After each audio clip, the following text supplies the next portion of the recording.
সকলকে শুভেচ্ছা। আজকের আমার উদ্ভাবনী গল্পে সকলকে স্বাগত জানাই। আমি দেবাশিস কুমার ঘোষ, সহকারী শিক্ষক, মধুকালী সরকারি প্রাথমিক বিদ্যালয়, ঝিগুরগাছা, যশোর। আজকের আমার এই উদ্ভাবনী গল্প শিক্ষার্থীদেরকে দিয়ে শিক্ষার্থীদের পূর্ব সচেতন সমাজে বাল্যবিবাহ রুখব। সম্মানিত শিক্ষক মণ্ডলী এবং বাতায়ন প্রেমী, আপনারা সকলেই জানেন যে প্রাথমিক বিদ্যালয়ে যে সমস্ত শিক্ষার্থীরা পড়ে তারা প্রথম থেকে শিশু শ্রেণী থেকে পঞ্চম শ্রেণী পর্যন্ত একেবারেই অল্প বয়সী শিক্ষার্থী। তারা যদিও বাল্যবিবাহের কুফল সম্পর্কে জানে না, বোঝে না, তারপরেও যেহেতু এই সমস্ত শিক্ষার্থীরাই একসময় সমাজের নাগরিক হয়ে গড়ে উঠবে এবং যেহেতু একেবারেই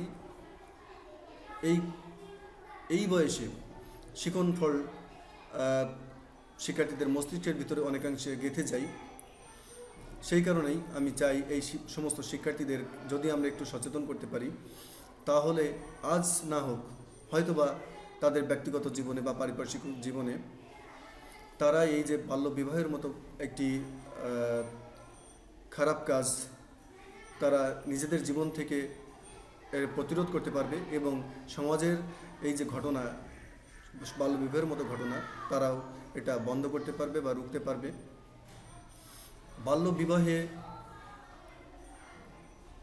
যদি কেউ বাল্যবিবাহের মতো একটা সমস্যার সম্মুখীন হয়, তাহলে তাদের কি কি করা উচিত, তারা কি করবে, এই নাটকের মাধ্যমে তারা শিক্ষার্থীরা জানতে পেরেছে, বা যে সমস্ত শিক্ষার্থীরা তাদের সামনে বসে নাটক উপভোগ করেছে তারা বুঝতে পেরেছে আসলে কখন কি করা উচিত। শিক্ষার্থীরা